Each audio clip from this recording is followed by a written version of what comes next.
So ఇది వార్తాపత్రికలో వచ్చిన కథలు. ఒకసారి డీటెయిల్గా మాట్లాడుకుందాం ఈ కథనాలకు సంబంధించి. సో మన డీటెయిల్లోకి మాట్లాడుకుంటే కనుక ముందుగా కేటీఆర్కి సంబంధించి రాజీనామా అనే అంశం పక్కన పెడితే మనం ఈ మల్లారెడ్డి గురించి మాట్లాడుకుందాం హాట్ టాపిక్గా. సో ఏంటిది, గతంలో మీకు చెప్పిన బీఆర్ఎస్ పార్టీ, ఇప్పుడు మన బీఆర్ఎస్ పార్టీ నిత్యం బీఆర్ఎస్ పార్టీ నుంచి మళ్ళా ఒక ముగ్గురు ఎమ్మెల్యేలు, ఎవరు, కడియం శ్రీహరి, తర్వాత తెల్లం వెంకట్రావు, దానం నాగేందర్, వీళ్ళు మళ్ళీ చేరబోతున్నారు, వీళ్ళు మళ్ళీ జాయిన్ అవుతున్నారు, టచ్లో ఉన్నారు. ఈ నలుగురు ఎమ్మెల్యేలతో పాటుగా చేవెళ్ళే కాల యాదయ్య పేరు కూడా అక్కడక్కడ ఫోటో కనబడుతున్నది, ఆయన పేరు వినబడుతున్నది. వీళ్ళంతా మళ్ళీ జాయిన్ కాబోతున్నారు కాంగ్రెస్ పార్టీ నుంచి అని చెప్తున్నారు. ఆ తర్వాత బీఆర్ఎస్ పార్టీ నుంచి తలసాని, తర్వాత మల్లారెడ్డి ఇద్దరు రావడమే కాదు వాళ్ళకి మంత్రి పదవులు అంటూ కూడా చర్చ జరుగుతున్నది. ఏంది ఏం కథ అనంటే, మనం బేసిక్గా ఒక విషయం తీసుకుందాం.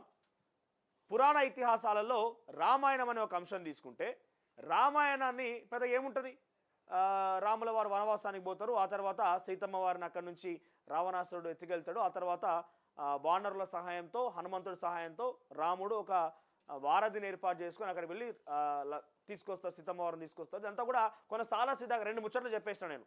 అదే భగవద్గీత ఇంకేదైనా అడిగితే చెప్పలేం, చాలా క్యారెక్టర్స్ ఉంటాయి, ఎప్పుడు ఏం జరుగుతుందో అర్థం కాని పరిస్థితి. సో అటువంటి చాలా మల్టిపుల్ క్యారెక్టర్స్ ఉండి సెన్సేషన్స్, ఒక సస్పెన్స్ కనబడుతూ ఉంటుంది, ప్రతి చోట ఒక సస్పెన్స్ కనబడుతూ ఉంటుంది. అటువంటి క్యారెక్టర్స్ అన్ని మల్టిపుల్ సిచ్యుయేషన్స్ ఉంటాయి. Same as it is BRS party అట్లనే చేస్తున్నది. బీఆర్ఎస్ పార్టీ అధినేత కేసీఆర్ ఆయన నేర్పించినటువంటి దాంట్లో భాగంగానే కేటీఆర్ ఆడుతున్న డ్రామాలు ఇవన్నీ. ఎందుకు అంటున్నా ఇవన్నీ చెప్పిన, ఎందుకు రామాయణ భాగవతాల గురించి చెప్పుకొచ్చినానంటే, భాగవతం అనేటువంటి దాన్ని పూర్తిగా తెలుగులో అధ్యయనం చేసినటువంటి ఏకైక వ్యక్తి కేసీఆర్ అట. మొత్తం తెలుగులో చదివేసినట్టు ఆయన, అన్ని ఆ పర్వాలన్నీ చదివేసినట్ట తెలుగులో చదివిన వ్యక్తి ఆయన, ఎవరు, కేసీఆర్. సో ఆయనకి గతంలో కూడా ఆయనతో పాటుగా చాలా కీలకంగా వ్యవహరించి 2009 బహుశా పంజాగుట్ట నిమ్స్ హాస్పిటల్లో ఆయన హాస్పిటల్ బెడ్ పైన పడుకున్న సమయంలో ఆయనకి దగ్గరగా ఉండి ఇన్ఛార్జ్గా బాధ్యతలు తీసుకొని ఆ రోజు కార్యక్రమానికి ఆయన వెంటే ఉన్నటువంటి ఒక వ్యక్తి చెప్పిన మాటలు ఇవన్నీ కూడా. సో భాగవతాన్ని మొత్తం కూడా అధ్యయనం పట్టింది కేసీఆర్. ఎక్కడున్నా మంచైనా చెడైనా మన గురించే మాట్లాడుకోవాలి, ఇది ఆయన ఆడుతున్న గేమ్. మంచైనా చెడైనా ఆయన గురించే మాట్లాడుకోవాలి. అంతే. మీరు గమనించండి, గతంలో 10 ఏళ్ళు కేసీఆర్ అధికారంలో ఉన్నప్పుడు కేసీఆర్ అనే పదం లేకుండా ఈ రోజున వార్తాపత్రిక ఉన్నదా? ముఖ్యమంత్రి కాబట్టి రాస్తారా అనుకోవచ్చు మీరు, కాదు. ఆయన ఆడుతున్న గేమ్స్ వల్ల మంచైనా చెడైనా ఆయనే centre of attraction. KCR is the one and only person who attracts everything, అన్నిటిని అట్రాక్ట్ చేయగలుగుతాడు. ఇప్పుడు సేమ్ బీఆర్ఎస్ పార్టీ అనేది ఏదో రోజు కంపల్సరీగా ఒక చర్చ మీద ఉండాలి, పోతున్నారనో వస్తున్నారనో వెళ్తున్నారనో ఏదో చర్చలు ఉండాలి. ఈ వార్తలకు ఆద్యం కూడా వీళ్ళే, ఈ వార్తలకు ఆద్యం పోసింది కూడా వీళ్ళే. అధికార పార్టీలో ఉన్న వీళ్ళు ఇప్పుడు కడియం శ్రీహరి ఉన్నాడండి, కడియం శ్రీహరి ఈ బిడ్డకి ఎంపీ ఇచ్చిర్రు, దానం నాగేందర్కి మొన్న ఎంపీ టికెట్ మళ్ళీ ఇచ్చిర్రు, తెల్లం వెంకట్రావుకి ఆయన పొంగులేటి శ్రీనివాసరెడ్డికి ముఖ్యాన్ని ఇచ్చాడు. ఒక రకంగా చెప్పాలంటే ఒక చర్చ అయిందనంటే, ఒక ఆరోపణ, ఒక చర్చ అయిందనంటే, తెల్లం వెంకట్రావు గెలుపులో కూడా కీలక పాత్ర పోషించింది పొంగులేటి ఆయన కీలక పాత్ర పోషించింది తెల్లం వెంకట్రావు దాంట్లో కూడా. ఎందుకంటే కాంగ్రెస్ పార్టీ అక్కడ ఆల్రెడీ సిట్టింగ్ ఎమ్మెల్యే ఉన్నాడు కాబట్టి పొడం వీరయ్య, ఆయనను తొలగించి సిట్టింగ్ స్థానాన్ని ఇంకో వ్యక్తికి ఇవ్వడం సాధ్యం కాదు కాబట్టి ఈ తెల్లం వెంకట్రావును కూడా బీఆర్ఎస్ పార్టీలోకి పంపించి ఆయన చేత టికెట్ తెప్పించుకోమని చెప్పి గెలిపించింది కూడా పొంగులేటి. అందుకే మొట్టమొదటిగా జాయిన్ అయినటువంటి ఎమ్మెల్యేలో తెల్లం వెంకట్రావు కూడా ఒకడు ఉన్నాడు. సో ఆయన ఎట్టి పరిస్థితిలో పోయే అవకాశం లేదు. మళ్ళా కాల యాదయ్య అంటున్నారు. కాల యాదయ్య చాలా సౌమ్యుడు, ఆయన పెద్ద గత ప్రభుత్వంలో పట్టించుకున్న దాఖలాలు కూడా లేవు. సో కనీసం ఆయన దేకిన వాళ్ళు లేరు, ఒక దళిత బిడ్డ. సో అటువంటి వ్యక్తిని మళ్ళా తిరిగి జాయిన్ అవుతారని చెప్పడంతో ఈయన పలచన పడేసేటువంటి ప్రయత్నమే, ఈయన పలచన పడేసే ప్రయత్నము. సో ఇట్లా వీటన్నిటి మధ్యలో మీరు గమనించండి, ఎవరైనా జాయిన్ అయ్యే అవకాశం ఉన్నదా?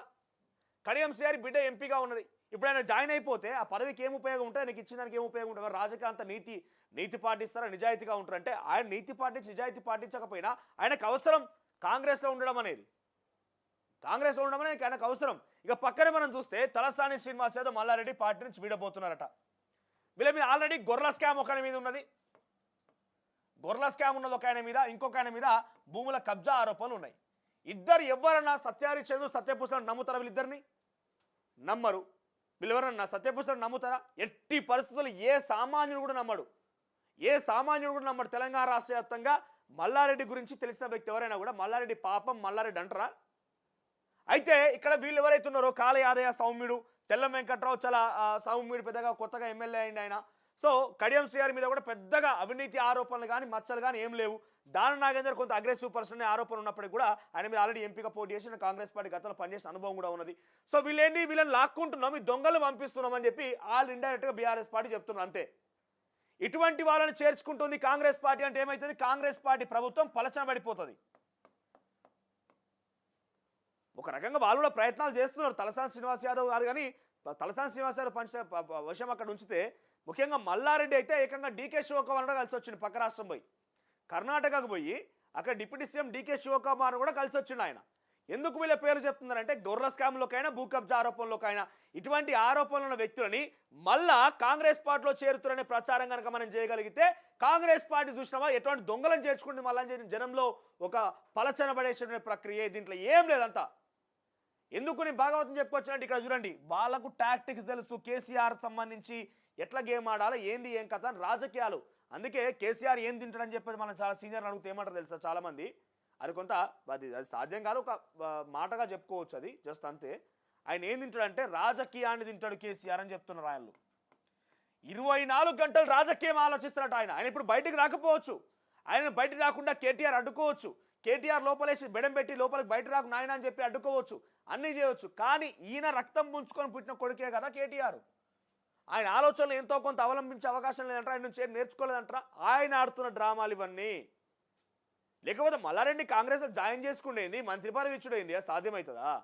ఒకవేళ నిజంగానే చేర్చుకునేది అనుకుంటే కాంగ్రెస్ పార్టీ వాళ్ళ గోయి వాళ్ళు తీసుకున్నట్టే, వాళ్ళ బొందాలు తవ్వుకున్నట్టే. మల్లారెడ్డిని కానీ తలసాని కానీ తీసుకుంటే ఇప్పటికే తలసాని జాయినింగ్ అనే అంశం తెర మీదకి వచ్చినప్పటి నుంచి కూడా తెలియనటువంటి వాళ్ళు, తెలంగాణ రాష్ట్ర రాజకీయాల పట్టించుకున్నటువంటి వాళ్ళు కూడా, ఊర్లో ఉన్నటువంటి యాదవ్ బిడ్డలంతా కూడా అరే గొర్రెల స్కామ్ పాల్పడి దొంగను మళ్ళీ తీసుకొని మీ దాంట్లో జాయిన్ చేసుకుంటారు అని ఒక చర్చ, ఒక క్వశ్చన్ రేజ్ చేస్తున్నారు వాళ్ళంతా కూడా. గొర్రెల స్కామ్ అన్నారు, మరి గొర్రెల స్కామ్ ఏడమైంది, కాంగ్రెస్ పార్టీ ఏం చేసింది, మళ్ళీ ఆయన జాయిన్ చేసుకుంటామంటున్నారు.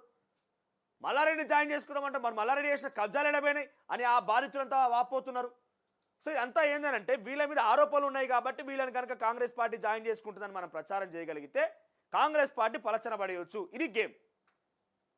ఒకవేళ నిజంగానే కాదు కూడదు వాళ్ళని కనుక జాయిన్ చేసుకున్న ఆలోచన నిజంగానే కాంగ్రెస్ ఉన్నా కూడా వాళ్ళ బొంద వాళ్ళే తీసుకొని వాళ్ళ బొందలు వాళ్ళే పడుకొని వాళ్ళు తీసినటువంటి బొందలు తీసిన మట్టి కూడా వాళ్ళే కప్పుకోవాలి. ఇక కప్పిటలు కూడా రారు వాళ్ళ దగ్గరికి, అంత దుర్మార్గం అవుతుంది ఇక. సో ఇటువంటి గేమ్స్లో భాగంగా బీఆర్ఎస్ ఆడుతున్న నాటకమే తప్ప దీంట్లో పెద్దగా చర్చ అయితే నడుస్తున్నది. డెఫినెట్గా సోషల్ మీడియా వేదికగాను కొన్ని మీడియా ఛానల్లో ఈ చర్చ అయితే నడుస్తున్నది. కానీ వాస్తవాలు మాట్లాడకుండా మాత్రం జరిగేటువంటి కథ ఇది.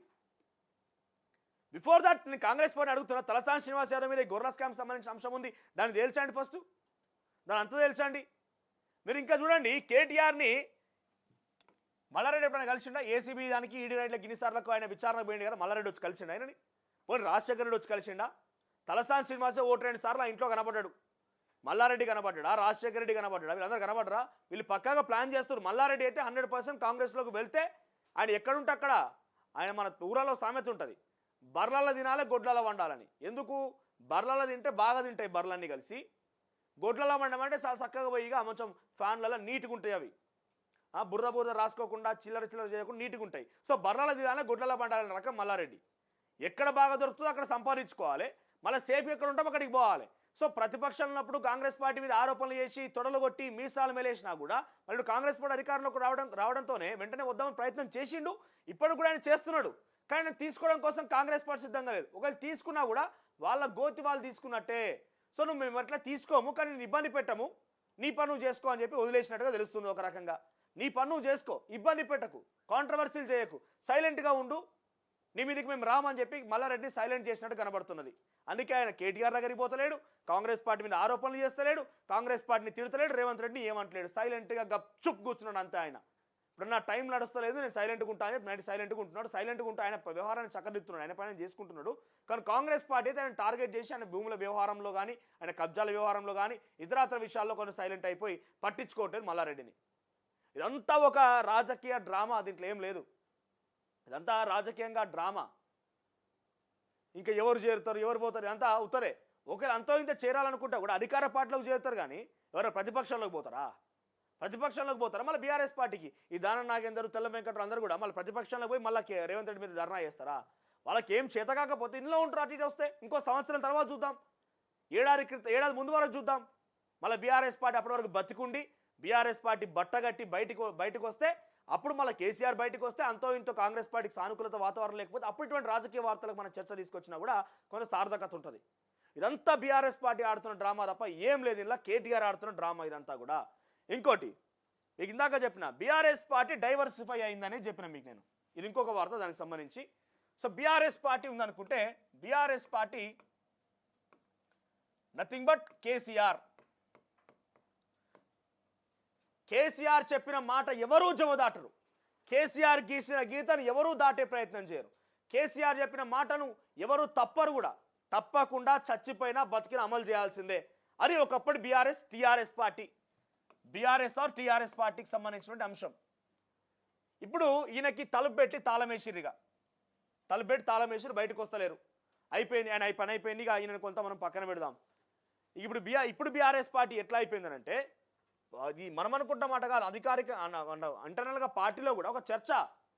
బీఆర్ఎస్ పార్టీ 3 ముక్కలుగా చీలిపోయింది. దీంట్లో ఇంకో ప్రధానమైన ముఖ్యం ఏంటంటే కేసీఆర్ అంతో ఇంతో సీనియర్ ఉన్నారు కదా, ఈ మధుసూదనాచారి, జగదీష్ రెడ్డి, నిరంజన్ రెడ్డి అందరూ కూడా ఆయన టీము. వాళ్ళు నిరంజన్ రెడ్డి ఎప్పుడన్నా కేటీఆర్తో కనబడ్డా? జగదీష్ రెడ్డి అంతో ఇంతో కేటీఆర్తో ఉంటాడు, కానీ కేసీఆర్ చెప్పే మాటలు అంతో ఇంతో ఆయనకు చెప్పాలి, అటు ఇటు వార్తలు చేరవేయాలి కాబట్టి ఉంటాడు అంతే. మధుసూదనాచారి కేటీఆర్ ఎంబడి ఉన్నాడా? వీళ్ళంతా చాలా సీనియర్ ఉద్యమకారులు నిరంజన్ రెడ్డి ఆయన బీఆర్ఎస్ పార్టీలో చేయవచ్చు, ఆయన కొంత ఐడియాలజికల్ ప్రకారంగా విభేదించవచ్చు జనం కానీ మనలాంటి వాళ్ళం కానీ ఆయన ఒక ఉద్యమకారుడు, మధుసూదనాచారి ఒక ఉద్యమకారుడు. ఇలాంటి సీనియర్ నాయకులు మొత్తం కూడా కేసీఆర్ వెంటే ఉన్నారు. ఇప్పటికి కూడా వాళ్ళకి పదవులు అవసరం లేదు, వయసు మీద పడ్డే సరిపోతుంది పదవి చేసిన కాడికి. కేసీఆర్ వెంటే ఉన్నారు. ఇక 3 పార్ట్స్ ఏంటంటే డివైడ్ అయినది కేటీఆర్. ఎందుకు చెప్తున్నా వినండి. ఇక్కడ కవిత, హరీష్ రావు, రైట్. గతంలో కేసీఆర్ ఒక ఉద్యమానికి తెరలేపితే అందరూ కళ్ళ గంతలు కట్టుకొని కేసీఆర్ ఏం చెప్తా చేయాల్సిందే, ఇక నో డౌట్ అట్ ఆల్. ఇప్పుడు కేటీఆర్ తీసుకుంటే ఈయన ఫార్ములా ఈరేస్తోని కొంత సతమతం అవుతున్నాడు, కొంత ఇబ్బంది పడుతున్నాడు, నడుస్తుంది, ఆ వ్యవహారం నడుస్తుంది, విచారణ జరుగుతున్నది. ఈయన కొత్తగా ఒక నినాదం ఎత్తుకున్నాడు, రైతు భరోసా రైతు రుణమాఫీ అని ఎత్తుకున్నాడు. ఈయన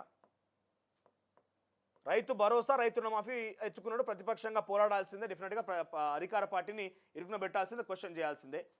ఇక్కడ రైతు భరోసా గురించి ఈయన ఎత్తుకుంటే ఇక్కడ కవితకు వచ్చేసి బీసీ అంటుంది. అన్న దగ్గరికి రావడం, అన్న దగ్గరికి బంద్ అయింది రావడం, అన్నతో కాంటాక్ట్ లేదు, అన్నతో బంద్ అయిపోయింది. ఇక్కడికి వచ్చిన మనుషులు ఇక్కడికి పోరు, ఇక్కడికి వచ్చిన మనుషులు ఇక్కడికి రారు. వీళ్ళిద్దరి దగ్గర ఉన్న మనుషులు కాకుండా 3వ పార్టీ హరీష్ రావు దగ్గర ఉంటుంది. మళ్ళీ హరీష్ రావు వర్గం వేరే, ఆయన దెబ్బ చూసి టైం చూసి కొడతాడు.